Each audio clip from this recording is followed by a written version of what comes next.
आज आराधना में आए हुए सभी प्रियजनों को और ऑनलाइन के माध्यम से हमारे साथ आराधना में जुड़े हुए सभी प्रियजनों को सबको प्रभु यीशु मसीह के नाम से मैं इस आराधना में स्वागत करता हूं। प्रभु आप सब लोगों को बहुत ऐसे आशीष दे। अलग अलग प्रार्थना का विषय हमारे सामने है। ऑनलाइन भी कई लोग प्रार्थना का विषय को शेयर करते हैं। आपके प्रार्थना के विषय को हम नोट करते हैं और हम उसके लिए प्रार्थना करते हैं ताकि आप लोगों के जीवन में परमेश्वर कार्य कर सके। विश्वास को बना करके रखिए। हमारा परमेश्वर हमें छोड़ने वाला या त्यागने वाला नहीं है। हालेलुया। हमेशा हमें संभाल के रखने वाला हमारा प्रभु। आज भी हम बाइबल से अध्ययन करने के लिए रूत के पुस्तक में जाएंगे। रूत के पुस्तक में हम उसका पहला अध्याय निकालेंगे और उसका 16वां और 17वां पद को आज हम मनन के लिए पढ़ेंगे। रूत का पुस्तक उसका पहला अध्याय उसका 16वां और 17वां पद। The book of Ruth chapter 1 versus 16 and 17 मिलकर के हम पढ़ेंगे। रूत बोली, तू मुझसे ये विनती ना कर कि मुझे त्याग या छोड़कर लौट जा, क्योंकि जिधर तू जाएगी उधर मैं भी जाऊंगी, जहाँ तू टिके वहाँ मैं भी टिकूंगी। तेरे लोग मेरे लोग होंगे और तेरा परमेश्वर मेरा परमेश्वर होगा। जहाँ तू मरेगी वहाँ मैं भी मरूंगी और वही मुझे मिट्टी दी जाएगी। यदि मृत्यु छोड़ और किसी कारण मैं तुझसे अलग हूँ तो यहोवा मुझसे वैसा ही वरन उससे भी अधिक करे। ये रूत का कमिटमेंट है। पिछले इतवार के दिन मैंने आपसे बात की थी यरूशलेम से या बेथलेहम से मोवाब की तरफ एक परिवार गए। एलीमेलेक का परिवार, एलीमेलेक की पत्नी नवोमी, महलोन और किल्योन, दो बेटे। ये 4 लोग किस प्रकार मोवाब में गए और मोवाब में जाने का क्या अर्थ है उसके बारे में मैंने आपसे पिछले इतवार के दिन बात की। आज मैं उसके आगे को चलना चाहता हूं। मोवाब में भोजन था, बेथलेहम में भोजन नहीं था। बेथलेहम रोटी का भवन में अकाल। कभी कभी रोटी का भवन में भी अकाल आ सकता है। कभी कभी जगह श्रापित जगह है, वहां पर भी पर्याप्त भोजन हो सकता है। पर अब आप उसका पहला अध्याय का 6वां पद को देखिए। वहां पर क्या लिखा हुआ है? पहला अध्याय का 6वां पद। तब वो मोवाब के देश में ये सुनकर कि यहोवा ने अपनी प्रजा के लोगों की सुधि लेके उन्हें भोजन वस्तु दी है, उस देश से अपनी दोनों बहुओं समेत लौट जाने को चली। यहोवा ने अपने लोगों की सुधि ली। यह अकाल आपका जीवन में क्या हमेशा चलने वाला नहीं है। यह बीमारी हमेशा चलने वाला नहीं है। यह बेरोजगारी हमेशा चलने वाला नहीं है। आप यदि परमेश्वर के पीछे चलेंगे, आप यदि बेथलेहम में ठहरेंगे, यदि मोवाब के तरफ नहीं भागोगे, परमेश्वर की आराधना करते रहोगे, बाइबल में टिके रहोगे, पवित्रता में टिके रहोगे, जगह प्रभु आपके बारे में चाहते गए वहां पर आप बने रहोगे, आपके सुधि एक न एक दिन प्रभु लेंगे। हालेलुया। बाइबल में कई जगहों पर लिखा है यहोवा ने सुधि ली। वो अपने आप एक दिन का प्रचार का विषय है। सुधि लेने वाला परमेश्वर, किसी दिन हम उसके बारे में मनन करेंगे, राइट? ओके। लेकिन अब मैं कहना चाहता हूं कि बेथलेहम की सुधि यहोवा ने ली, अपने लोगों की सुधि यहोवा ने ली और वहां बहुतायत से भोजन वस्तु दी। उसका अर्थ यह हो सकता है वहां पर कोई बारिश नहीं था, परमेश्वर ने बारिश भेज दी। जब बारिश भेज दी तो लोग खेती बाड़ी करने लगे तो अन्न उगने लगे और कटनी का मौसम आया और वो कटनी के मौसम में बहुतायत से उनके पास भोजन वस्तु इकट्ठा हो गए। पर मोआब में जाने वाला परिवार की स्थिति को आप देखिए। वो परिवार 10 वर्ष मोआब में रहा। जब 10 वर्ष वो परिवार मोआब में रहा है तो उनका स्थिति क्या हो गया। नवोमी को पहले पहले बहुत अच्छा लगा क्योंकि उसका पति उसके साथ था, उसके बच्चे उसके साथ थे, उसके दोनों बेटों की शादियां हो गए। और वो लोग मन में सोचने लगे यदि हम बेथलेहम में रहे होते बच्चों का शादी कैसे होते है? शादी तो मोआब में आने से हुआ, अच्छा हो गया, नहीं है तो हमारे लड़के कुंवारे रह जाते, हमारा वंश आगे कैसे बढ़ते। वाओ, मोआब में आने से हमें आशीष मिला। जब आप संसार की तरफ जाओगे, परमेश्वर से दूर चले जाओगे, शुरुआत में आपको बहुत कुछ मिलते रहेगा, आशीष मिलते रहेगा, शैतान देते रहेगा, संसार देते रहेगा, बहुत सारे लोग उसमें मगन हो जाते गए। वाओ, छोड़ दिया तो अच्छा हो गया, कलीसिया छोड़ दिया तो अच्छा हो गया, बाइबल पढ़ना छोड़ दिया तो अच्छा हो गया, विश्वास छोड़ दिया तो अच्छा हो गया, नहीं है तो वो पादरी का भाषण सुन सुन करके हम पक जाते, वही पुराना गीत गा करके हम पक जाते। 2-2 घंटे 2.5 घंटे सामने बिठा करके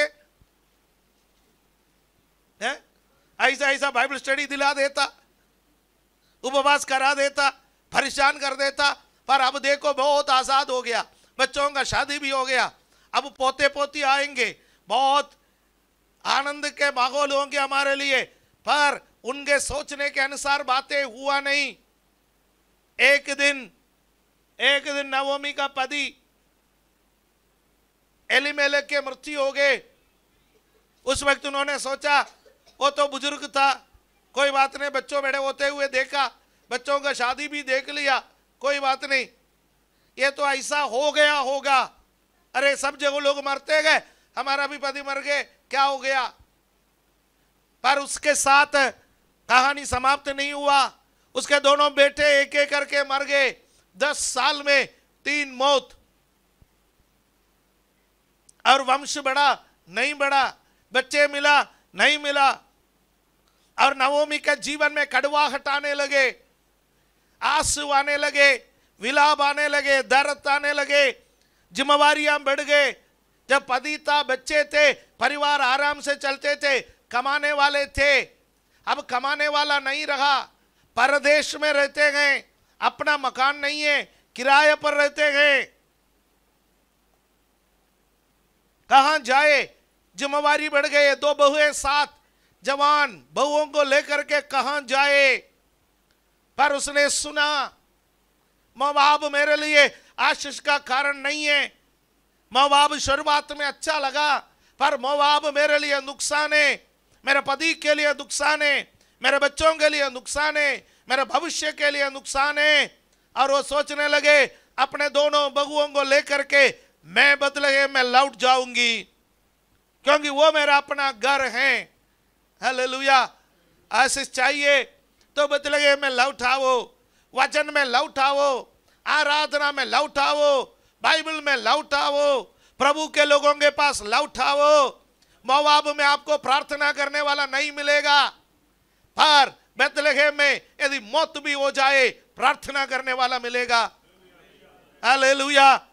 मोआब में बीमार हो जाए प्रार्थना करने वाला नहीं मिलेगा, पर बेथलेहम में बीमार हो जाए प्रार्थना करने वाला मिलेगा।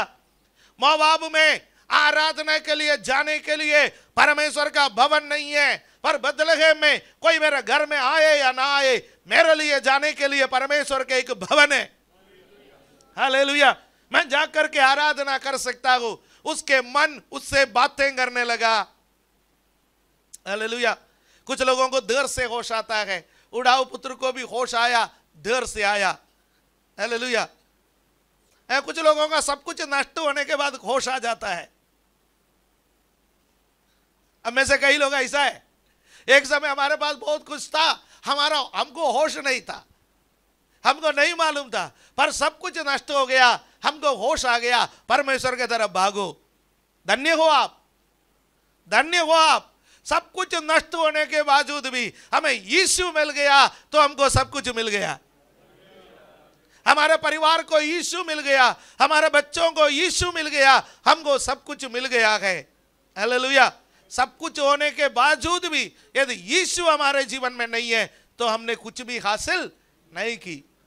बाइबल में लिखा है मनुष्य सारे जगत को हासिल करे, अपने आत्मा अपने प्राण का हानि उठाए तो उसको क्या लाभ है। आमीन। भले सारे जगत को हासिल ना करे पर आत्मा को बचा लिया गए तो हमने सब कुछ बचा लिया। धनवान और लाजर की कहानी यही हमें सिखाते हैं। वो वापस आने के लिए निर्णय लिया। नवोमी ने अपने दोनों बहुओं को बुलाए, दोनों बहुओं से कहा देखो इस्राएल के एक सिस्टम है, इस्राएल के एक सिस्टम में ऐसा हो जाता है कि एक भाई मर जाता है तो उसकी विधवा से दूसरा भाई शादी कर लेता है, वो मरता है तीसरा शादी कर लेता, फिर ऐसा लाइन लगा करके मरते जाए तो शादी भी लाइन लगा करके चलते जाएगा। इसलिए एक बार यीशु मसीह से लोग पूछने लगे, एक 7 भाई है, पहले ने शादी की वो मर गए, दूसरे ने शादी कर ली वो भी मर गए, तीसरे ने शादी कर ली वो भी मर गए, 7 मर गए और स्त्री भी मर गई। भैया वहां जाने के समय क्या हो जाएगा? है स्वर्ग में वो किसकी पत्नी होगी? पहले के होंगे या लास्ट वाले के होंगे या बीच वाले के होंगे? कौन सी नंबर वाले का होगा? यीशु मसीह ने उनसे कहा तुम इसलिए विचलित हो क्योंकि तुम धर्मशास्त्र के वचन के बारे में नहीं समझते, तुम स्वर्गराज्य के बारे में नहीं समझते।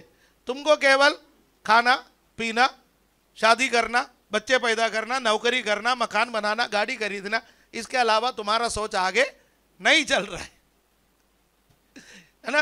तो विचलित हो जाता है कई बार। तो इस्राएल का एक संप्रदाय है, एक सिस्टम है, वो सिस्टम में क्या हो जाता है कि एक व्यक्ति मर जाता है तो उसके भाई विधवा से शादी कर लेता है। हमारे इलाका में भी कहीं ना कहीं ये प्रथाएं, हमारे देश में भी कहीं ना कहीं ये प्रथाएं हैं, अभी भी चल रहा है कई इलाकाओं में।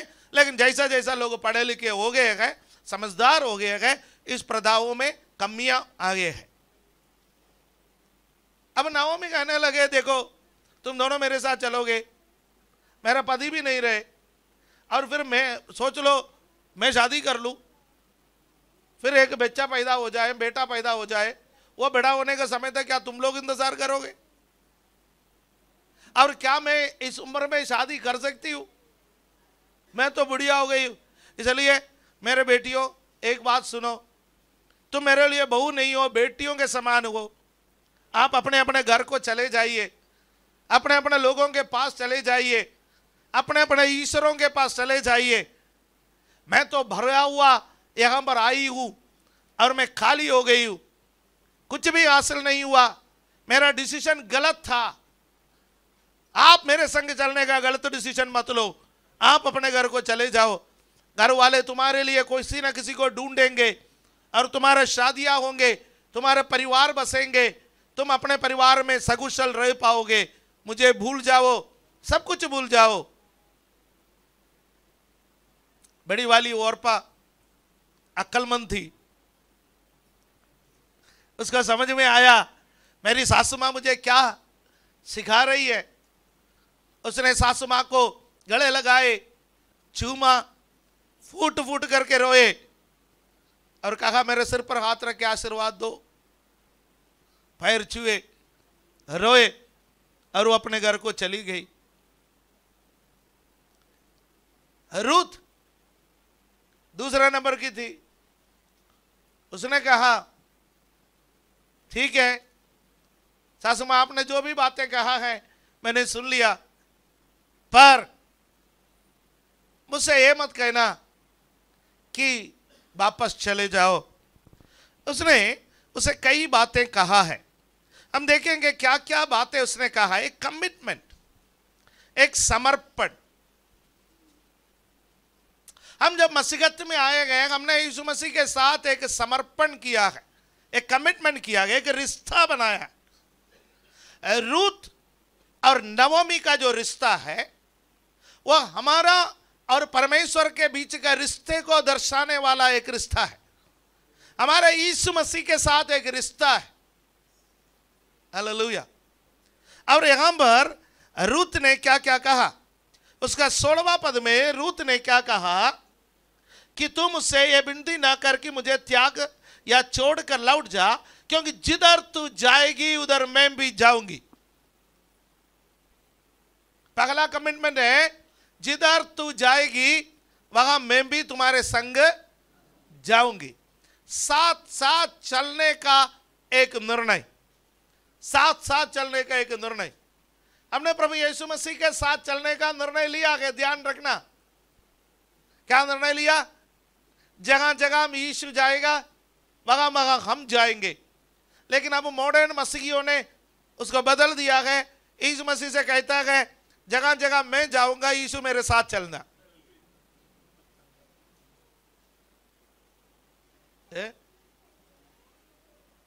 हालेलुया। हमारे लिए क्या है? जगह यीशु जाएगा वहां हमें जाना है। जगह हम जाएंगे वहां हम यीशु को आने के लिए मजबूर ना करें, बल्कि जगह हम यीशु हमें ले जाना चाहते हैं वहां हमें जाना है। उद्धार पाने के बाद का जीवन ऐसा है। हालेलुया। रूथ कह सकती थी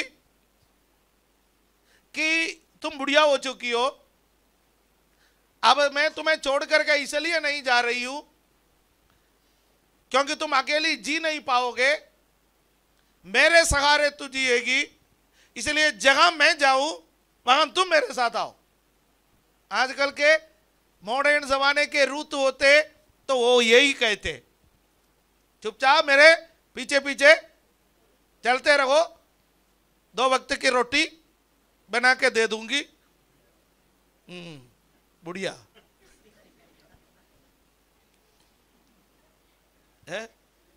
जब बुजुर्ग लोग परेशान हो जाता है कि हम भी यही सलाह देता है। कई बार बुजुर्ग लोग रोते हैं, बहू नहीं देखती, बेटा नहीं देखता, मेरे से कोई बातें नहीं करता, ये नहीं करता, वो नहीं करता। हम भी समझाते अम्मा जरूरत क्या है, 2 वक्त की रोटी है ना, खा के चुपचाप पड़े रहो। राइट, ये संसार की सोच है, ये संसार की सोच है। पर अगर रूथ का कमिटमेंट देखो ना,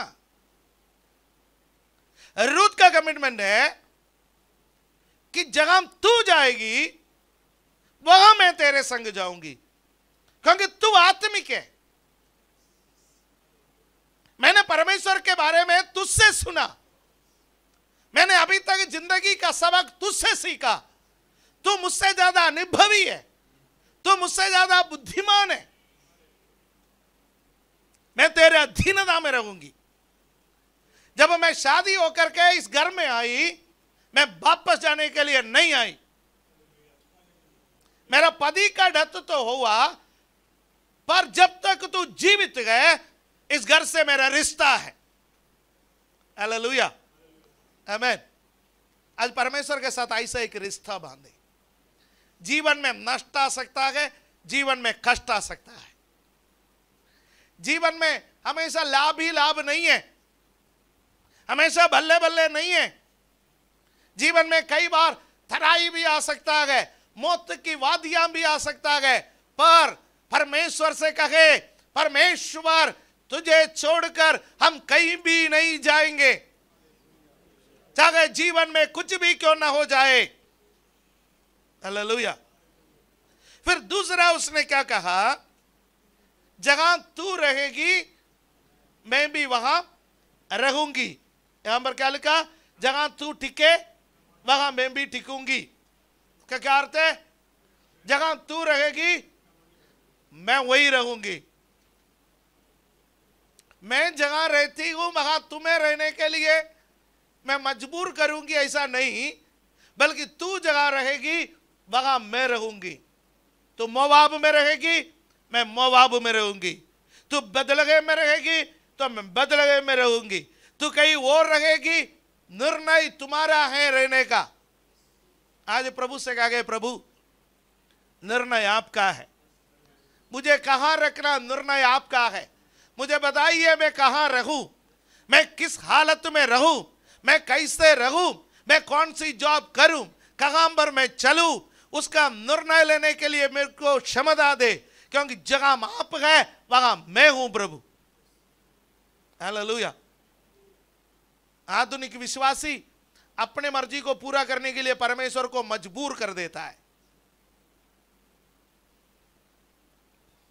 लिख करके रखे, प्रार्थना करो कि जब तक प्रभु पूरा नहीं करता है तब तक प्रार्थना करो। प्रभु पूरा करे या ना करे, प्रभु कुछ दे या ना दे, उसके संग रहने का निर्णय लो ना, उसके संग चलने का निर्णय लो। फिर उसने कहा तुम्हारे लोग मेरे लोग, तुम्हारे लोग मेरे लोग। फिर उसने कहा तुम्हारा परमेश्वर मेरा परमेश्वर। फिर उसने कहा तू जगह मरेगी मैं भी वहां मरूंगी। फिर उसने कहा हम दोनों का अलग रहने का, अलग होने के एक ही कारण है, वो है मृत्यु। हम विवाद का बाजा बंधुआता है, इसका आधा हिस्सा बंधुआता है, पूरा पूरा पूरा बोलना चाहिए। इस आसमां से होता तो पूरा बनवा सकता है, आगे से 2 बाजा बनवाना पड़ेगा। एक सासुमा से, स्टेज से बाहर केक कटिंग के बाद भी करा सकते हैं। पति से, पति पत्नी आपस में या दुल्हा और दुल्हन आपस में वाजा बांधते हैं, इसलिए इसका आधा हिस्सा हम बोल देता है। मृत्यु हम दोनों को जब तक अलग नहीं करेंगे तब तक साथ रहने का निर्णय लेते हैं, राइट। तो ये विवाह का आधा वाजा तो हमने रूत के पुस्तक से ही लिया है, ये बात ध्यान रखिएगा, ठीक है। तो रूत के निर्णय, जहां तू जाएगी मैं वहां जाऊंगी, तू जहां रहेगी मैं वहां रहूंगी, तेरे लोग मेरे लोग, तेरा परमेश्वर मेरा परमेश्वर, तू जगह मरेगी मैं भी मरूंगी, और मृत्यु के अलावा हम दोनों जिंदगी में कभी अलग नहीं होंगे। आज मसीही जीवन में आए हुए लोगों, हमारा क्या विचार है, हमारा क्या निर्णय है? क्या परमेश्वर के साथ मृत्यु तक चलने का एक निर्णय लेकर के आया है, या जब तक आशीष मिलते रहेंगे तब तक प्रभु के पीछे चलते रहेंगे, यह निर्णय लेकर के आया है? बहुत सारे मसीह लोग जैसा बाबाओं के पास जाते हैं वैसा यीशु के पास आते हैं, है ना। हम परमेश्वर के पीछे आया है तो हम जिंदगी भर के लिए आया है, केवल हम आशीष के लिए नहीं आया है, केवल हम कुछ प्राप्त करने के लिए नहीं आया है। फिर हम परमेश्वर के साथ आया है तो एक कमिटमेंट है, एक वाजा है। आज यदि किसी ने परमेश्वर के साथ वाजा नहीं बांधा है तो आज वाजा बांधे। हालेलुया, आज वाजा बांधे। आप परमेश्वर से कहा गए प्रभु मैं आपके पास इसलिए आया हूं क्योंकि पहले मुझे आप अच्छा लगता था, पहले आप मुझे अपना जरूरत को पूरा करने वाला लगा, मेरा प्रार्थना सुनने वाला लगा, लेकिन यहाँ आने के बाद मैंने आपको अच्छे से जान लिया है। हालेलुया। शादी से पहले, नवोमी का घर में आने से पहले रूत नवोमी के बारे में कुछ नहीं जानती थी, कुछ नहीं जानती थी, पर नवोमी के घर में आया, पति का मृत्यु होने के बावजूद भी सासू मां के साथ उसका एक ऐसा रिश्ता बना। हालेलुया। वो रिश्ता इतना मजबूत हो गया, आगे भविष्य में अंधकार ही अंधकार है, कहां जाएंगे नहीं मालूम है, क्या करेंगे नहीं मालूम है, कैसे जीवन बिताएंगे नहीं मालूम है, भविष्य क्या होगा वो भी नहीं मालूम है। उसके बावजूद भी एक कमिटमेंट, एक रिश्ता, एक समर्पण में रूत आई है। आगे जब चलेंगे ये समर्पण उसका जीवन में आशीष को लेकर के आए हैं। आज आप जो समर्पण करेंगे परमेश्वर के सामने, हालेलुया, आमीन। यहां आप देखिए नवोमी रूत को कोई प्रॉमिस नहीं दे रहे, तू मेरे साथ चल, इस्राएल में जाएगा तो ऐसा होगा वैसा होगा, माला माल हो जाएंगे, ये हो जाएगा वो हो जाएगा, मेरे पास जमीन है, जायदाद है, खेती बाड़ी है, वहां पर जाकर के बहुत कुछ हम कर सकते हैं। ऐसा कोई लुभाने वाले वादा नहीं है। मॉडर्न नवोमी लुभाने वाले वादा देता है। कैसे? ये वीडियो लास्ट तक देखेगा तो चमत्कार होने वाला है। मॉडर्न नवोमी का प्रचार है। आपका जीवन में चमत्कार हो या ना हो, यूट्यूब से उसका जीवन में चमत्कार हो जाएगा। उसने ये तो नहीं कहा ना आपका जीवन में चमत्कार हो जाएगा, उसने सच्चाई बोला है। ये वीडियो अंत तक देखो, चमत्कार हो जाएगा। उसके जीवन में हो गया।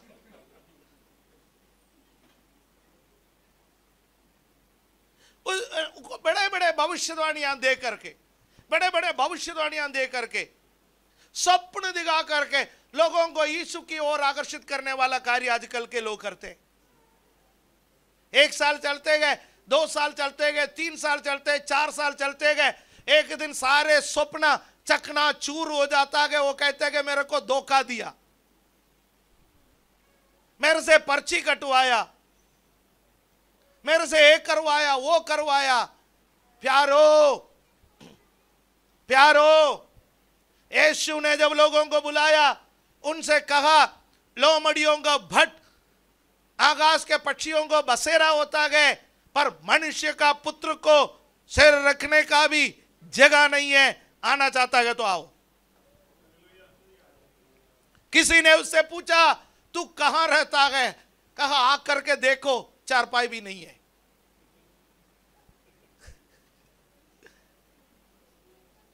हालेलुया। उसको सिर रखने का भी जगह नहीं मिला। अपने ही कंधे पर सिर रख करके उसने अपना प्राण को त्याग दिए कलवरी के क्रूस पर। उसने कहा, जो मेरे पीछे आना चाहे वो अपने आप को इनकार करे, अपना क्रूस उठा करके मेरे पीछे चले। उसने ये लुभावना वायदा नहीं की, मेरे पीछे चलो, तुम्हारा क्रूस को मैं उठाऊंगा, तुम्हारा क्रूस को मैं हटाऊंगा, तुम्हारे जीवन में आशीष ही आशीष आएंगे। उसने वो वादा नहीं किया। यीशु जो वादा करता है वो इस संसार के लिए नहीं है। यीशु जो वादा करता है आने वाले संसार के लिए। हालेलुया, आमीन। रूत ने नवोमी का जीवन को देखा, उसको पता चला इस संसार में कुछ खाने को मिले या ना मिले, पर यह जो नवोमी जिस परमेश्वर की आराधना करते गए, वो परमेश्वर की आराधना करेंगे, मरने के बाद भी जी उठने वाला एक जीवन मुझे मिलने वाला है। और वो जीवन मुझे मिलना है। नवोमी को छोड़ेगा, वो जीवन मुझे नहीं मिलेगा। मैं वापस चली जाऊंगी, नया पति मिल सकते हैं, नया घर मिल सकता है, नया नौकरी मिल सकता है, नया बिजनेस हो सकता है, मेरे जीवन में संसार में बहुत कुछ आशीष मिल सकता है, पर ये नवोमी को छोड़ने के बाद दोबारा आनंद जीवन प्राप्त करने का मौका मुझे नहीं मिलेगा। इसलिए उसने नवोमी से कहा, जहां तू जाएगी मैं भी वहां तेरे संग चलूंगी। हालेलुया, हालेलुया, आमीन। मुझे याद आता है एलिया और एलिशा के बीच में एक रिश्ता था। हालेलुया। एलिशा जब हल चला रहा था, एलिया आया, अपना चादर उसके ऊपर डाला और उससे कहा, मेरे पीछे हो ले। एलिशा ने जो किया बाइबल में लिखा हुआ है, सब कुछ छोड़ दिए, एलिया के पीछे चला। एलिया के हाथ पर पानी डालने वाला बना। उसका अर्थ क्या है? एलिया का सेवक बना। एक अमीर घर का व्यक्ति, एलिशा कोई गरीब घर का नहीं था, अमीर घर का व्यक्ति, 12 जोड़े बैलों के साथ हल चलाने वाला। इसका मतलब 12 बैलों को एक साथ जोड़ करके वो हल नहीं चला रहा है, एक के साथ वो है, अन्य 11 के साथ नौकर हैं। अमीर घर का था वो। एलिया के पीछे जाने से पहले वो बलिदान चढ़ा करके सब कुछ नष्ट कर दिया। और एलिया जिसका कोई आता पता भी नहीं है, बाइबल में लिखा है थिस्पिया का परदेशियों में से एक एलिया, एक अमीर घर का लड़का, परमेश्वर का अभिषेक जब उसके ऊपर आया, वो एक परदेशी पास्टर के पीछे लग गए। और एक दिन एलिया ने बोला, एलिशा अब तू अपना सेवकाई आरंभ कर ले। मैंने जो सिखाना था तुझे सब सिखा दिया, अब तू आगे बढ़ सकते हैं। हम में से कई लोग होते तो सिर झुका करके आशीर्वाद लेते और वसीयत भी लिखवा करके अपना बैग में रखवाते ताकि बाद में कोई चैलेंज ना करे। ये सब करके हम अपना मिनिस्ट्री आरंभ कर लिया होता, सुवन सो मिनिस्ट्रीज। अभी तक एलिया के सेवकाई के अधीनता में था। एलिशा इंटरनेशनल मिनिस्ट्रीज शुरू करने का आरंभ आया। एलिया कह रहा कि तू शुरू कर दे, पर एलिशा कह रहा कि नहीं मेरे पिता, तू जगह जाएगा, तू जगह जाएगा, मैं तेरे पीछे पीछे चलूंगा, क्योंकि मेरा सेवकाई में आशीष आना है। तो वो जो चादर तेरे ऊपर है वो जब तक मेरे ऊपर नहीं गिरेगा, वो अभिषेक जब तक मेरे ऊपर नहीं आएगा, मैं मेरा अपना सेवकाई शुरू नहीं कर सकता। और मुझे अपना नाम का कोई सेवकाई शुरू भी नहीं करना है। यदि परमेश्वर चाहता है तू जो सेवकाई कर रहा है तेरे बाद मैं उस सेवकाई को आगे बढ़ा दूं, उसके लिए मैं तैयार हो जाऊंगा। पर तेरे जीवित रहते हुए मैं तेरे सामने खड़ा होना नहीं चाहता, मैं खड़ा हूंगा भी नहीं। तू जगह जाएगा, मैं तेरे संग रहूंगा। चलते चलते चलते यरदन के उस पार चले गए। वहां पर एलिया को परमेश्वर अग्निमय रथों और घोड़ों से ऊपर उठा लिया। उसमें से एक चादर नीचे आया। वो चादर जब एलिशा के ऊपर गिरा, एलिशा एक अलग व्यक्ति बन गया। हालेलुया। आज मेरे प्यारो, परमेश्वर तू जगह जाएगा, तेरे संग में चलूंगा, ऐसा कहने वाला कोई है तो अपने आप को समर्पण करे। हालेलुया। तू जगह जाएगा, मैं तेरे संग चलूंगा। जो कुछ भी है संसार में मुझे दे रखा है, यह सब मेरे लिए बड़ी बात नहीं है। परमेश्वर मेरे लिए सबसे बड़ी बात आप है। रूत का समर्पण। हालेलुया। इसका आगे का भाग हो बाद में हम सुनेंगे, क्योंकि इतवार का दिन इससे ज्यादा टाइम हम नहीं ले सकते। जब आराधना चलने का टाइम होता है तो किसी दिन 5 मिनट ज्यादा भी आराधना करें तो अच्छा है। हालेलुया। आज हम समर्पण करें, अपने आंखों को बंद करें। मैं तेरे पीछे चलूंगा, मैं तेरे पीछे चलूंगा। जगह तू जाएगा मैं भी आऊंगा, जगह तू रहेगी मैं भी रहूंगी। तेरे जन मेरे जन, तेरा परमेश्वर मेरा परमेश्वर। तू जगह मरूंगी मैं भी वहां मरूंगी। अलग होना है मृत्यु के अलावा संभव नहीं है। उस यीशु के पीछे चले। हो सकता है कि आपने अभी तक समर्पण नहीं किया तो आज समर्पण करें। यदि आपने पहले से समर्पण किया तो आज पुनः समर्पण करें। एक और बार उस समर्पण में हम वापस आए। प्यारे परमेश्वर, हम हमारे जीवन को समर्पण करते हैं। आपका वचन के लिए धन्यवाद। आपके वचन हमें और परिपोषित करे और हमसे बातें कर धन्यवाद देता है। प्रभु यीशु मसीह के पवित्र नाम से हम मांगते हैं, आमीन। हालेलुया।